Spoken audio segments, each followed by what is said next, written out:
پوچھا تھا کہ مرنے کے بعد دوبارہ اٹھایا جائے گا، یہ ہمارا عقیدہ ہے، اس کی تھوڑی سی وضاحت کر دی جائے۔ دیکھیں، پہلی بات تو یہ ہے کہ زندگی روح اور جسم کا ملاپ ہوتا ہے تو اس کو زندگی کہا جاتا ہے۔ جب ان میں انقطاع پیدا ہوتا ہے، دوری پیدا ہوتی ہے، اس کو موت کہا جاتا ہے۔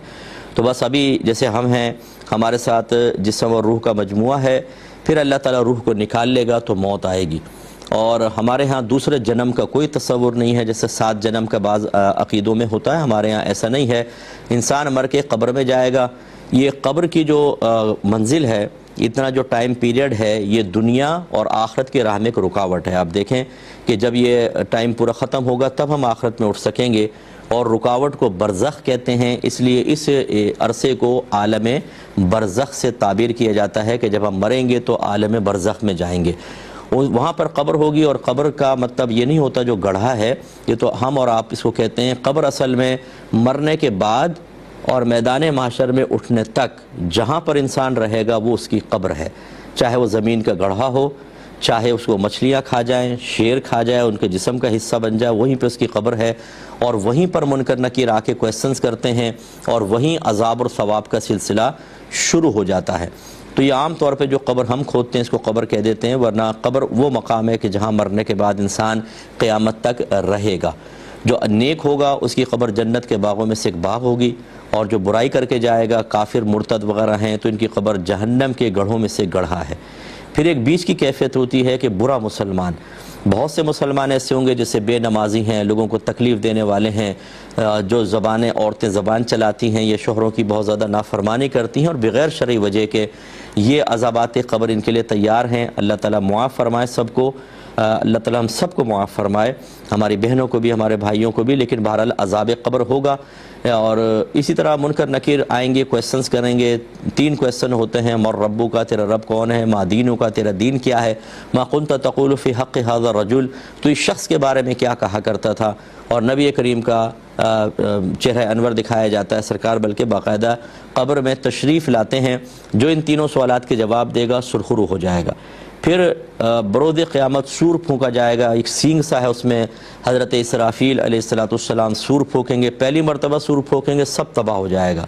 40 سال کے بعد دوبارہ سور پھونکیں گے، ہر چیز زندہ ہو کر اللہ تعالیٰ کی بارگاہ میں پہنچے گی۔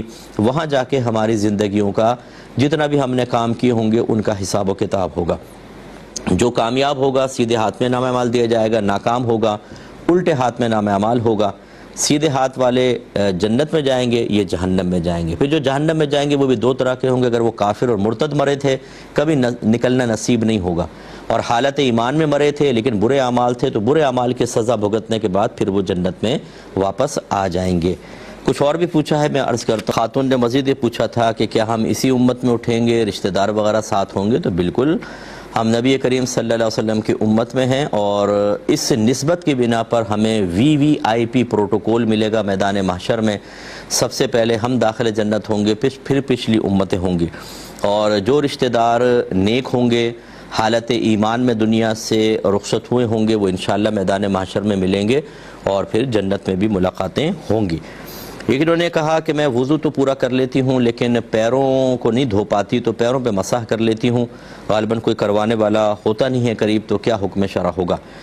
دیکھیں، اگر تو پیروں پر پانی ڈالنا آپ کے لیے نقصان کا باعث ہوتا ہے اور مسح سے گزارا ہو سکتا ہے پھر تو ٹھیک ہے، لیکن اگر آپ پانی ڈال سکتی ہیں لیکن پانی ڈال کے پانی کہاں بہاؤں، خالی ویسی مسح کر لیتی ہیں، تو پھر یہ شرعاً صحیح نہیں ہوگا۔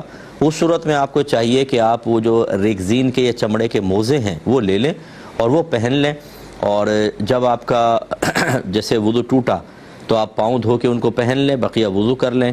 اب جب آپ کا اس کے بعد پہلی مرتبہ وضو ٹوٹے گا تو مدت سٹارٹ ہو جائے گی، اور آپ 1 دن اور 1 رات تک ان موزوں پر مسح کر سکتے ہیں، گویا کہ آپ نے پاکی کی حالت میں موزے پہنے، اور اس کے بعد جب وضو ٹوٹا تو اب مدت سٹارٹ ہوئی۔ اس میں یہ ہوگا کہ باقی وضو آپ پورا کر لیں، اور جب آپ پیریں دھونے کی طرف آئیں گی تو دھوئیں گی نہیں، بلکہ ہاتھ گیلے کر کے پنجوں کے اوپر رکھیں اور یوں پیچھے پنڈلی کی طرف لے جائیں، بس یہ مسح ہو گیا۔ اس طرح آپ 1 دن 1 رات تک کر سکتی ہیں۔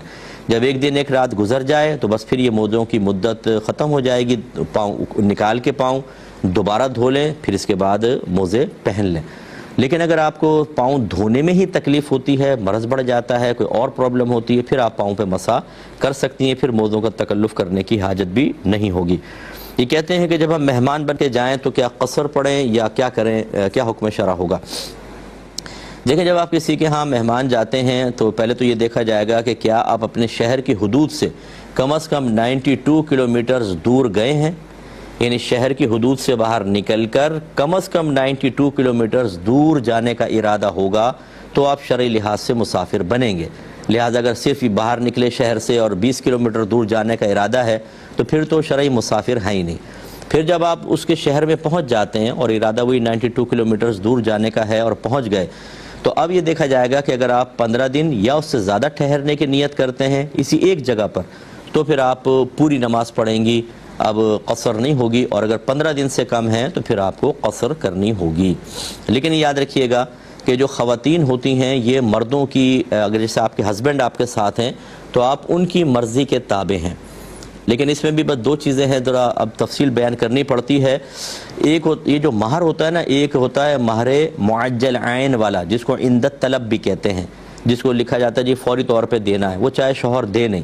یہ اگر عورت کا باقی ہو مہر معجل عین والا اور یہ کسی سٹی میں جاتی ہے تو اب یہ شوہر کی مرضی کے تابع نہیں ہے۔ مثال کے طور پہ شوہر نیت کرتا ہے کہ میں 3 دن میں چلا جاؤں گا اور زوجہ نیت کرتی ہے میں 15 دن میں چلی جاؤں گی، 15 دن میں جاؤں گی، تو عورت پوری نماز پڑھے گی، شوہر قصر پڑھے گا۔ اس طرح شوہر نے ارادہ کیا میں 15 دن میں جاؤں گا، لیکن بیوی نے ارادہ کیا میں 3 دن میں چلی جاؤں گی، تو پھر یہ عورت قصر پڑے گی، کیونکہ جس کا مہر معجل باقی ہو اس میں عورت پھر مرد کی مرضی کی پابند نہیں ہوتی۔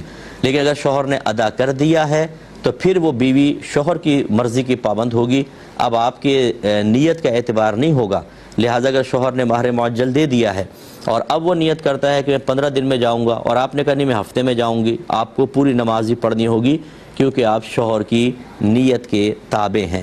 تو ایک دو دفعہ یہ یوٹیوب پہ پروگرام ڈلے گا، سن لیجئے گا تو اور کلیئر ہو جائے گا اور اچھی طرح یہ مسائل ذہن میں بیٹھ جائیں گے۔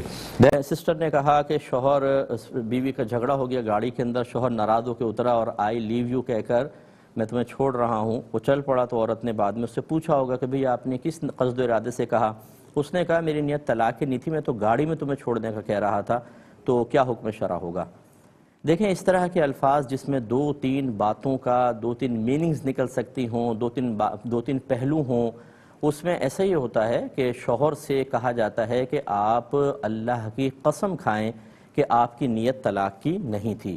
اگر وہ قسم کھانے سے انکار کر دے تو طلاق واقع ہو جائے گی، لیکن اگر وہ قسم کھا لے تو پھر بیوی کو کوئی ٹینشن نہیں ہونا چاہیے، اس میں پھر شوہر کا قول معتبر ہوتا ہے اور اسی کی بات مانی جائے گی۔ یا پھر بیوی 2 گواہ پیش کر دے، 2 عاقل بالغ مرد ہوں یا ایک مرد اور 2 عورتیں ہوں جو بیوی کی تائید کریں کہ نہیں اس نے یہ الفاظ کہے تھے اور اسی نیت کے ساتھ کہے تھے، یعنی بعض تو بالکل نیت واضح ہوتی ہے، یہاں تو 2-3 احتمال ہیں، تو اس طرح گواہ، اگر گواہ ہیں ہی نہیں، 2 میاں بیوی تھے، تو اب شوہر قسم کھا لیں تو یہ طلاق واقع نہیں ہوگی۔